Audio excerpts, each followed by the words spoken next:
Dear brothers and sisters, I welcome you all to hear and see this video message. Today we are going to see Uniform Civil Code discussion on Constituent Assembly 1950. To make a personal laws reformation, in this video our respected Law Minister B.R. Ambedkar, how he is struggling, we are going to see. We need this kind of righteous justice person for India right now. Content for this video I given in the description. You can go through and study. On 30 March 1947, the Subcommittee on Fundamental Rights set up by the Constituent Assembly met to discuss the Uniform Civil Code. 4 members, Minoo Masani, Hansa Mehta, Bhimrao Ambedkar and Rajkumari Amrit Kaur, felt that Uniform Civil Code, one law to govern all matters relating to marriage and property of every Indian, should be a fundamental right. The other members, hesitating, concerned that at a time when the Muslim League could still be persuaded to join the undivided Indian Union, talk of a uniform civil code would strike a dissonant note. They prevailed, and a halfway house was founded. The state would endeavour to secure such a code, but no actual code was drafted.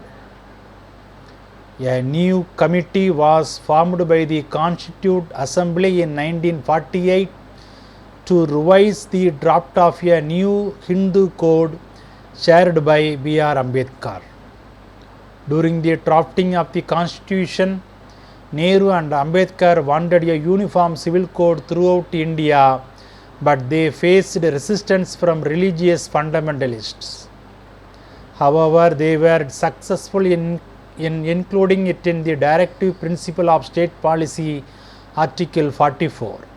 When this article was discussed in the Constituent Assembly, there was a lot of agitation and discussion in the Assembly.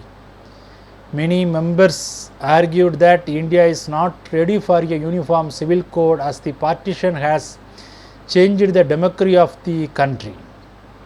The recent horrors of the partition have caused great insecurity among the minority community who are not ready for it. While speaking in Constituent Assembly, one Muslim member pointed out that Muslim laws for marriage, succession, inheritance and divorce are completely dependent on their religion.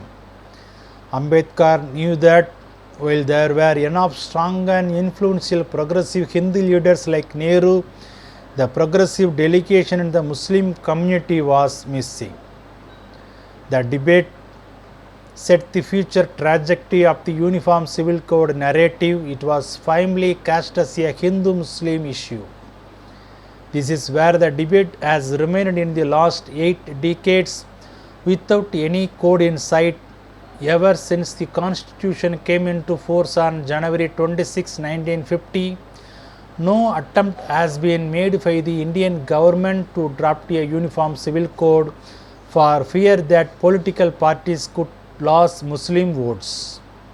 In our country, demanding a uniform civil code can be seen negatively by religious authorities and secular section of society because of identity politics.